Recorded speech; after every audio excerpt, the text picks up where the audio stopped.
trying to put this show together, trying to put our first episode together, I wanted people who are obviously big names. I wanted people who have been in the news as of late. I wanted people who we haven't had a chance to talk to since things have happened in their lives. I wanted reliable people. I wanted friends of the program. I wanted people who have been featured on this show over the years, who have been good to us, and hopefully they feel we have been good to them as well. And so it wasn't that hard when, you've been out of the game for 3 months.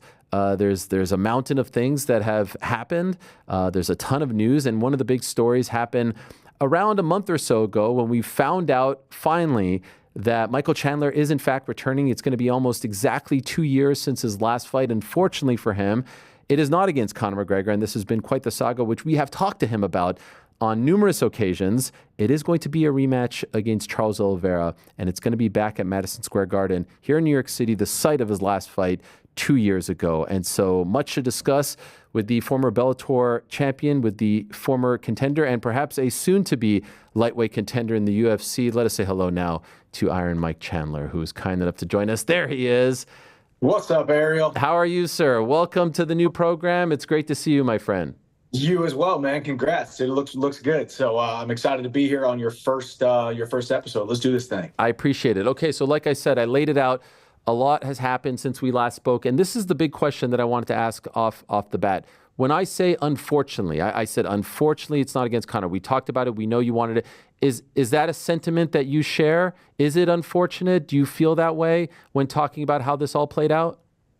Man, yeah, I mean, you can use the word unfortunate, obviously, man, but when you've been in the game as long as I have, I've had numerous opponents get injured, pull out of fights, get sick, whatever it may be. So you got to deal with the uncertainty. Obviously, this one had a lot of uncertainty surrounding it since day one, since the Ultimate Fighter back in January of 2023 or whatever that was. And people said it was never going to happen. Obviously, we had a contract signed. June 29th was the date. I am a man of my word, and I was ready to go, but it fell through. So I would say, yeah, it was unfortunate, but the next best option would be to fight Charles Oliveira in a #1 contender fight at Madison Square Garden, the world's most iconic arena, with John Jones and Stipe claiming to be or crowning the baddest man on the planet. So it's worked out well, and I'm excited to go out there and work in 5 weeks. What was the tipping point for you? Because so many things happened where everyone was like, okay, man, it's time to move on. And then you finally moved on. For you, what was the point where you said, all right, I'm done, I'm moving on? It was about a month or so later. I mean, I think when the fight got canceled, I went home, licked my wounds, spent some time with the family. I was 10 weeks through a 12-week training camp at that time. So just needed to get home and recalibrate. And I was in constant contact with the UFC. They've been phenomenal throughout this entire process. My wife and I had a lot of conversations. I sought wise counsel with the greatest people around me. And, we came up with a decision. Once it looked like, when you talk about a broken pinky toe, it looked like it could have been August, September, October. But it just wasn't in the cards. So as soon as I knew that wasn't in the cards, and if it spills into 2025, it's time for me to go work. It's time for me to go take on another challenge, and Charles Oliveira is that challenge, and we get to go chase that belt. And so how does it work? Does it work like you say to the UFC, okay, I'm ready to move on, or did they present you something which helped you move on? UFC has always been adamant. Hey, listen, we think this fight's happening even before it got signed. Just take a little bit more patience, and then once the fight did get booked, and then it got canceled, they obviously were, I was in constant contact with Hunter Campbell and Dana, and they just said, hey, this is an option. Charles needs a fight.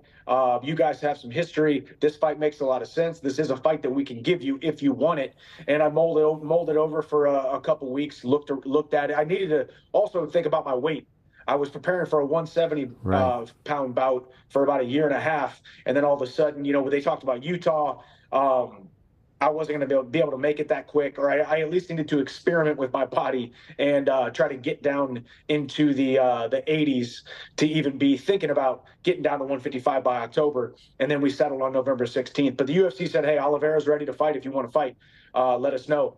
And They said, "Are you sure you want to do this?" And I said, "Yes." I've bet on myself my entire life. I bet on myself walking onto the University of Missouri. I bet on myself leaving the relative security of Bellator and coming over to the UFC, knowing darn well that I could crash and burn here, and this would not turn out well for me. I'm going to go bet on myself again. I'm betting on myself to go beat out Charles Oliveira. For the Conor fight to still be there, if it is, it isn't. Or if it is, or if it isn't, I'm fine because I beat Charles Oliveira. I fight Islam or Arman in 2025. Has that been promised to you? Is that in stone? You win this fight, you're number one? It's a number one contender fight. That's what Dana announced. Dana announced it whenever he got on his social media and said, "Hey, this fight is happening November 16th in a 5-round co-main event, number one contender fight." So that is from the boss's mouth to your ears. So he said it's a number one contender fight. Charles Oliveira is the highest ranked guy in the division, not named Arman Sarukian or Islam Makhachev. So I beat him. I'm the number one contender. How'd you feel about 5 rounds? I love it. I think, the last fight, obviously, we didn't need 5 rounds. I started off a little bit too hot, as I tend to do. But it's a 5-round co-main event on a huge card, and it's a number one title fight or a number one contender implication. So if I got to work for 5 rounds, I'll work for 5 rounds. And I got a sneaky suspicion it's not going to take me that long, hopefully this time. And by the way, you mentioned the weight. Just curious, like when you agreed to this, how much did you weigh and how difficult has it been to transform your body back to a lightweight? I was about 190. And Wow. yeah, and that's not, it's not atypical for me. I do get up to about 190 depending on where I'm at in my training cycles. But at that point, obviously, I was trying to keep weight on during that 170 camp for Conor, which was great and it was fun and it was nice actually. But then as soon as I went home, hung out for took a week off to let my body heal up a little bit and started training again. I needed to get the cardio in, start dieting, and get back down into the low 80s and then hopefully into the 70s a couple weeks later. So we're right on track. My body has bounced back. My body knows how to make 155. I've done it without fail 32 times in my career now, and I've never missed weight, never pulled out of a fight. So we're going to keep that going.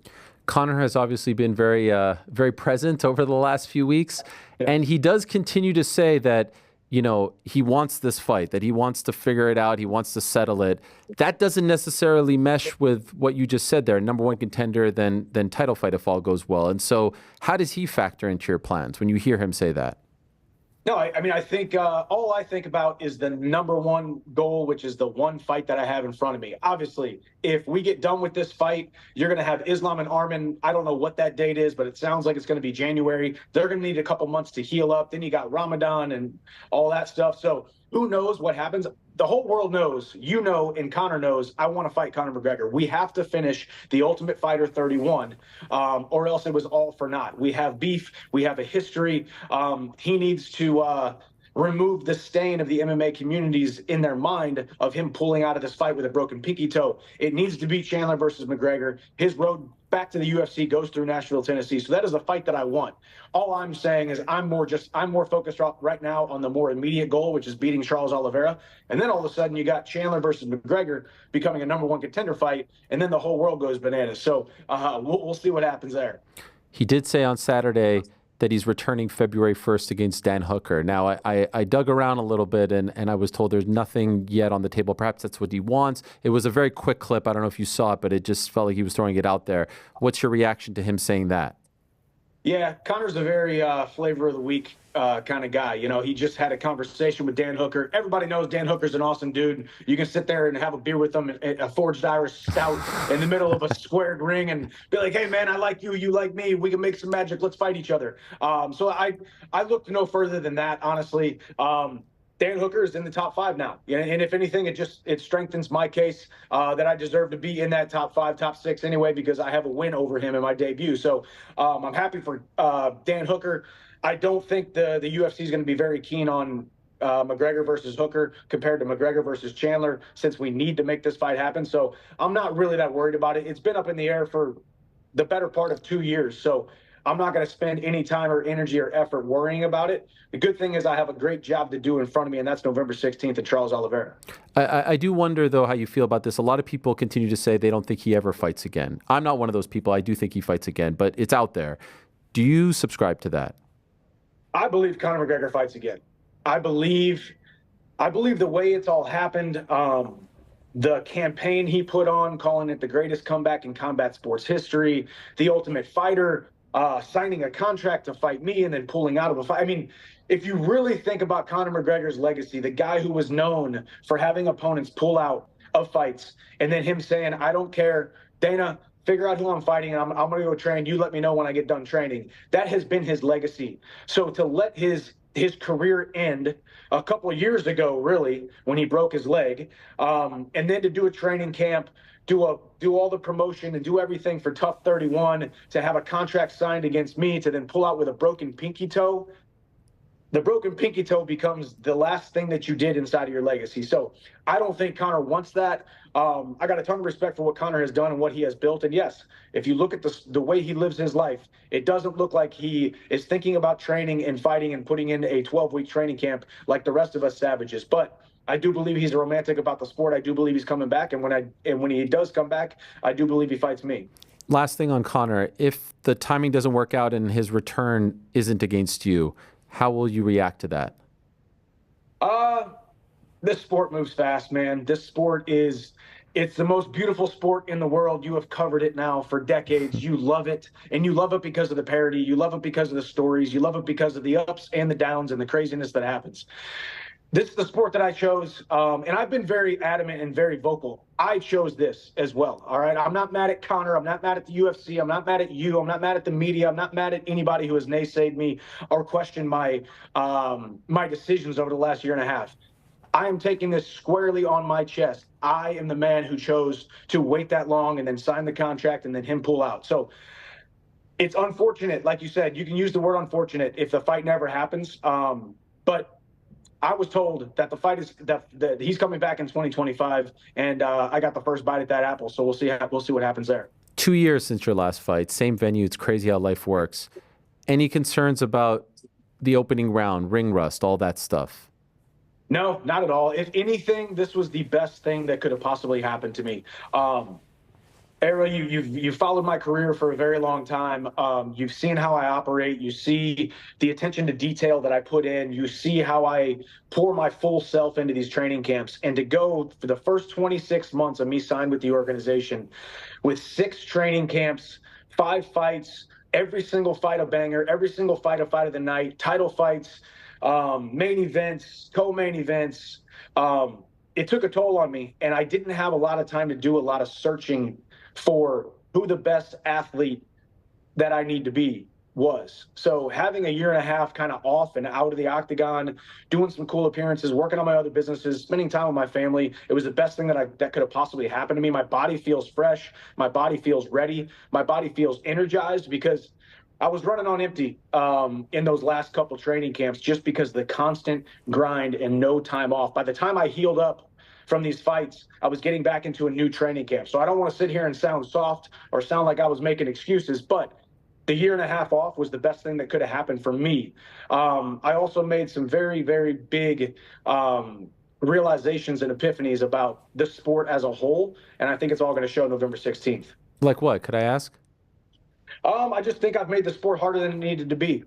I think I don't want to let the fans down and make them think that I'm going to go out there and fight any different. It's going to be Michael Chandler, foot on the gas, nonstop pressure, nonstop on the edge of your seat action. But there's ways that I can fight. There's things that I can do. There's game plans that I can implement as a veteran of the sport to not just make the sport easier, but to increase the likelihood of me not just winning, but winning in dominant fashion. So that's how I've been training over the last year and a half. That's how I've been visualizing. That's how I was going to fight against Conor. And now Charles Oliveira gets to be the guy who takes the brunt of that, and I'm excited to become their number one contender. Okay, so that's really interesting, because I think most people will interpret that as like, oh, the rock'em sock'em firefight Chandler that we saw in the last, a couple of years now in the UFC is going to go back to like the Missouri wrestler Chandler that maybe we saw more in the Bellator days. Are you implying that? Because let's be honest, there haven't been a lot of takedowns, or at least attempts, out of you, and you've delivered every time, kill or be killed.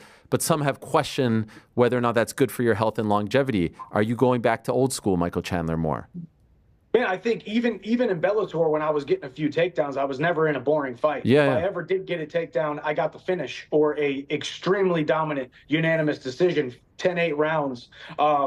No, I just think I think we as human beings we can operate in a certain way that actually stifles and stymies our gifts that we have. I think I have got some great gifts that I've been blessed with. I've worked extremely hard to hone in those skills and hone in those gifts. I've got a phenomenal team of training partners and a phenomenal staff of coaches around me. And I've got a crazy calling on my life. And the calling on my life is not just to be a guy who was inside the top 10 for a couple of years inside the UFC, who's got some great fights of the nights, fights of the years, and some highlights. My destiny is to be UFC champion. So it's not going to be boring, I can tell you that much. All it is explosiveness and fast when Michael Chandler steps inside the octagon. So don't get that twisted. But I can make the sport a little bit easier and still be extremely dominant. There's a beautiful story to be told here. You were literally that close to beating him the first time in the first round, and that was for the belt in your second UFC fight. How long did it take for you to get over that? Because we know it was heartbreaking to see you in the aftermath. We know how much that meant to you, winning the title and being champion. And now you get a chance to right the wrong. I know the belt isn't on the line, but hopefully you get to punch that ticket if all goes well. Going back 2+ years, how long did it take for you to get over being that close? Yeah, I mean, the great thing is the belt is on the line again. You know, the belt is not on the line that night, but fighting for the belt is on the line November 16th. And I get to step into the octagon a completely different man than I was my second fight in the UFC. I'll never forget. I mean, I got done knocking out Dan Hooker, coming back from Abu Dhabi, went on a vacation. And while I was on vacation, for about 2 weeks after that fight, I got the call from Hunter that Khabib was retiring. He's really not coming back. You and Charles are fighting for the lightweight title in Houston, Texas. I got that call like 14 days after my debut, right? So, and I had just come off of my training camp with Vincent Henderson in August, then went right back into another training camp to be the backup in October, to then go into another training camp to fight Dan Hooker, to knock out Dan Hooker in January, to then go into another training camp to fight Oliveira in May. So when it's a beautiful chain of events, right? Because that's what you want. I told Hunter Campbell in our first meeting, I'm not here to tiptoe around the top 20. I don't need any tune-up fights. Either I am who I say, I am, or I'm not. And they gave me that opportunity because I went back to back to back to back. So who I was fighting in Houston, Texas at UFC 262, I think it was, I just wasn't ready. I thought I could just go out there and break Charles Oliveira fast, and I was that close. I mean, you can go back and watch the highlight. The referee was milliseconds away from sticking his arm in there, stepping in between us, because Charles Oliveira was in a bad way. So he felt the power. He knows what happens when I hit him. And this time I'm going to finish the job. I'm assuming you watched his fight against Arman. And if so, I did. I was cage side, so I saw. Yeah, the UFC was gracious enough to give me cage side right in the middle, best tickets I've ever gotten, because they were like, "Hey, this guy was supposed to be fighting this night. This sucks for him. Let's put him front and center." So I got to see that fight, the best I've seen in a UFC fight. Okay, so what was your takeaway from that? Were you expecting that, or were you surprised? Why did it not go his way against Arman? I just think Charles didn't do enough. You know, Arman did a good job of circling around, utilizing his feints, doing a great job of threatening the takedown when they were on the feet to then land the left hook and touching the legs. And then when he did get the takedowns, Charles just couldn't do much. Either Charles was just being a little bit conceding to the position, and a little bit lazy down there, or Arman is that big, that strong, and that controlling on top. But I think Arman just put together a perfect game plan to beat Charles Oliveira. Keep your hands up. Don't get hit by him. Don't get taken down by him. Put him up against the cage. Pick him up. Put him down, and beat him up until the ref pulls you off of him. Obviously, that was a decision. In that first round, though, that guillotine was very tight. So it was. I think Arman just had a great game plan, and Arman was the better guy that night. And I think this is the perfect time to fight Charles coming off of a loss. He becomes a little bit streaky in these times when he takes losses, and it's a perfect time to fight him.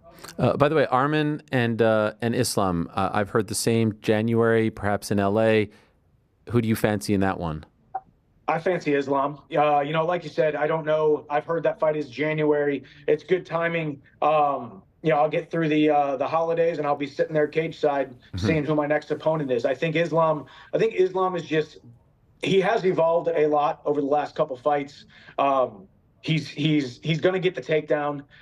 If he does get the takedown, I think he can get the submission. And obviously, he showed against Poirier that he's something to be reckoned with on the feet these days. So I think Islam gets the job done, and I don't think it's that close. Wow. I'm not necessarily saying he dominates Arman, but I do think he takes this one pretty handily. Because they fought once before, and it was a short notice fight for Arman, and it was pretty close.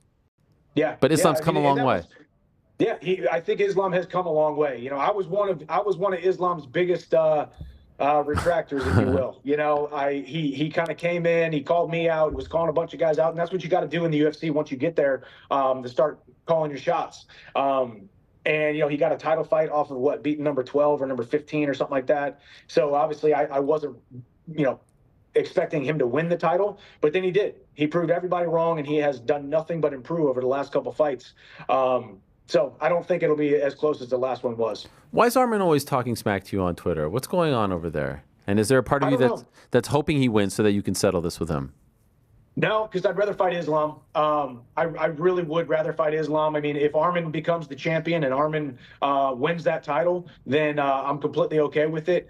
What's funny about this tweet that you say, there's been numerous tweets that have been thrown out, and it's so funny that it's easy that these fighters can stand on their Twitter soapbox and say what they would have done in my position, when 99% of them, if not all of them, would have done the exact same thing that I did. And then what's really funny is, I just tweeted at Arman a couple days ago, or a week or two ago, he didn't respond, was I screenshotted that he said, if I have to wait, a full year for this Islam fight to materialize, then he'll do it. And I'm like, well, that's 17 months out of the cage. That's the exact amount of time I spent out. And you can make the case, okay, that's a title fight compared to fighting Conor. But either way, you said you wouldn't wait that long for a fight, and you will. So it's no big deal, man. I wish him the best. I think Islam smokes him, and I'm sure Arman and I will share the octagon at some point, but it will not be after this fight, because I do think Islam fights him. Okay, fair enough. By the way, are you in Florida right? Are you in Florida right now? I am, yes. Killcliff? Killcliff, yeah. We just found out on Saturday, I believe a teammate of yours, Shavkat Rakhmonov, fighting for the belt. How do you think he does in his first title fight in December? Shavkat is an absolute animal. So yeah, that was great to see that fight materialize. I mean, obviously I've heard the rumblings that might have been happening, because obviously I've been looking at these dates for the last couple months since this fight got canceled. It all becomes, hey, you want to fight Conor, but what actual date are you going to fight Conor? December was one of those things, but so I heard this fight was going to be happening. But Shavkat is good, man. Shavkat he's an absolute stud. He's a nice guy, but a savage whenever you're watching him spar, whenever you're watching him grapple, whenever you're watching him in the exchanges in the gym. So he's a great asset to the team down here, and I'll probably be watching that one as well. I want to enjoy going to all these fights coming up, because there's a lot of big fights coming up. Yeah, he's unbelievable. Obviously, when you fight for the belt for the first time, things can change. But I think there's a lot of people picking him. I don't know what the odds are right now, but he could be the kryptonite for Belal, who's looked incredible, I think, unbeaten in his last 10, 11 in a row. Do you ever get to spar with him, or is he when you were preparing for 170, are you ever in there with him? No, I did not. Okay. I had my sparring partners, and I keep them all the same ones. Okay. The older you get, the more you realize it's not about going with all the different bodies. It's about going with the right guys, the right bodies that are going to make sure you get to the octagon safe and not injured on fight night. So I did not get the chance to spar or do any kind of training with him, actually. I just watched him and grew a relationship with him, and he's a cool dude. Okay. Before I let you go, what else do we got? You always got your hand in all these different businesses. Tell us what we got. Are we doing the promotional speaking yet? Are we doing the motivational stuff yet? What are we doing there? Are we still doing the sandwiches? What do we have? I feel like you've always got a million things. We got a lot of stuff going on, man. I did a lot of speaking over the last year and a half, obviously being outside the octagon, just spreading my message and the similarities between the fights that we go through inside the octagon and the fights that everybody's going through in life. Cram Nutrition, our PB&Js are crushing it. Hiatus Tequila is crushing it. I got a huge announcement coming up with my Walk On Fitness app that won't be able to be announced for at least another month or so. But there's a huge fitness community that we are building there. We got version 2 coming out and a huge partnership that's going to absolutely blow it up. So we're excited about that. I've always just liked to be more than a fighter. I always wanted to change the view and the vision of what a fighter is. And I'm trying to do that to the best of my ability and spend time with my family and make a lot of money, help a lot of people, and have a lot of fun. That's the goal. I think you have done all of that and then some. Mike, you're the man. Thank you so much. Really appreciate it. Looking forward to your return here in New York City in about a month's time from now, a little over a month. Well done to you. And thank you, as always, for coming on and giving us some time. Really, really appreciate it. Of course. I'm honored to be on the first episode, man. Congrats on everything you have done, continuing to be steadfast and immovable and never be denied. You are the man, Ariel. Appreciate it. Thank you, Michael. There he is, the great Michael Chandler.